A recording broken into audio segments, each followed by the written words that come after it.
Alors Stéphane Durbec, bonjour. Bonjour. Vous êtes conseiller régional PACA et frontiste depuis plus de 30 ans.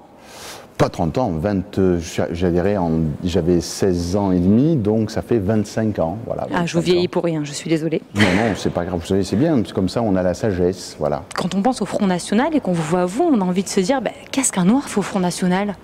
On vous voyait sur les combats militants, pour les sans-papiers, mais un noir... Non, écoutez, parce qu'être français, ce n'est pas une couleur de peau. Donc il n'y a rien d'anachronique ou de choquant de voir quelqu'un, un Français à la peau colorée, membre du Front National. Qu'est-ce qui vous a poussé, vous, à adhérer au Front National? J'ai été donc enrôlé par la vie donc dans le cadre des manifestations étudiantes contre la réforme de Vaquet. C'était dans les années 87. J'ai un monsieur qui est arrivé, on va dire le look un peu 68 art, la barbe, les cheveux assez... qui m'a tendu un papier pour me battre pour le droit de la sécurité sociale pour un certain monsieur, en tout cas un Algérien. Quelqu'un a voulu vous stigmatiser, donc pour montrer que non, vous n'étiez pas comme ça, vous êtes parti au Front National, mais maintenant vous partagez bien des valeurs. Mais je partage les valeurs donc, de patriotisme, de don de soi, du travail bien fait, je partage les valeurs de... Je suis catholique, donc de chrétienté, donc de la plus grande France. Vous auriez pu rejoindre le parti de Christine Boutin?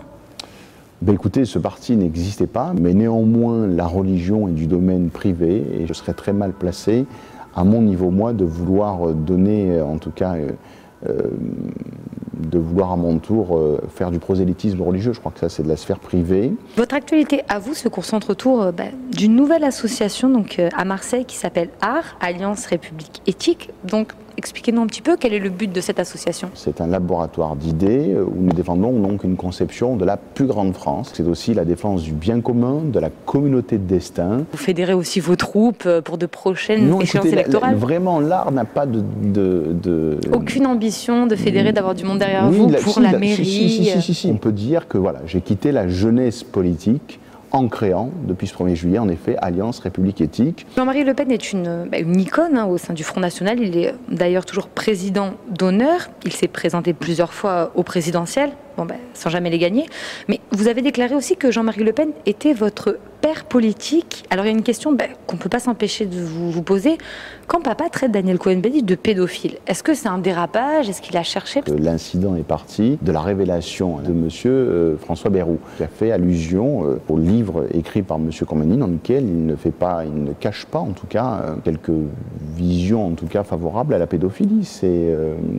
Mais il n'aurait pas dû le reprendre, peut-être. Vous ne pensez pas que c'est un dérapage? L'information est vérifiée, du moment que l'information est... Mais il y a de la retenue au niveau politique à l'Assemblée. Mais à un moment donné, je veux bien qu'il y ait de la retenue. Je suis le premier à être partisan d'une rigueur et d'une tenue des débats. Le Front National change, donc notamment avec l'arrivée de Gilbert Collard. Donc nous l'avons rencontré. Oui. Et sa candidature pour la mairie de Marseille, il a dit qu'il y pensait, qu'il ne savait pas. En tout cas, il n'a pas dit non. Il y pense tous les matins en se rasant. Je ne sais pas, je ne suis pas avec lui le matin. C'est bien, s'il y pense, c'est très bien. Écoutez, oui, c'est une personnalité qui est connue nationalement, qui est membre du comité de soutien, enfin président du comité de soutien de la présidente du Front. Donc à partir de là, il a une prétention marseillaise, pourquoi pas, mais il y a des gens aussi qui sont des historiques et des gens qui ont peut-être fait aussi... donc je pense que dans un groupe de cohésion, dans un esprit, il peut y avoir un rôle certain à jouer. On voit plusieurs affaires. On a l'affaire Guérini, on a l'affaire Karachi, on a l'affaire Bettencourt, on a l'affaire Bourgi. Donc qu'est-ce que vous pensez de tout ça? Surtout il y aura peut-être l'affaire Vauzel, nous sommes en région Provence-Alpes-Côte d'Azur. Il y a aussi l'affaire des associations bidons. Ce sont les mêmes qui sont pris le petit doigt dans le pot de confiture. Justement, M. Bourgi, il pointe aussi Jean-Marie Le Pen et il certifie que pendant la campagne 1988, il y a eu des valises qui sont arrivées à Jean-Marie Le Pen. Non, ça c'est ce qu'il ne dit pas ça. Il dit qu'il a entendu dire ou qu'on lui a dit. Il faut qu'il ramène les preuves de ce qu'il avance. Si Jean-Marie Le Pen est innocent, les autres aussi au final. Non, parce que Jean-Marie Le Pen n'a pas... Non, faut pas dire quand même. Le Front, en tout cas, Jean-Marie Le Pen n'a jamais été aux responsabilités. Vous saviez très bien que le budget de la seule ville de la ville de Marseille, la ville de Paris, au niveau donc des relations internationales, était un des budgets les plus importants, je crois même supérieur à celui du ministère des... je ne sais plus quel ministère, enfin une somme très importante allouée, ne serait-ce qu'aux relations internationales qui servaient en fait de marketing, en tout cas pour Jacques Chirac, dans l'Afrique. La peine de mort, est-ce que vous êtes pour ou est-ce que vous êtes contre? Rien qu'en posant la question, c'est une question, je vous demande si vous êtes pour ou contre la peine de mort. Vous y répondez, moi je suis pour la peine de mort.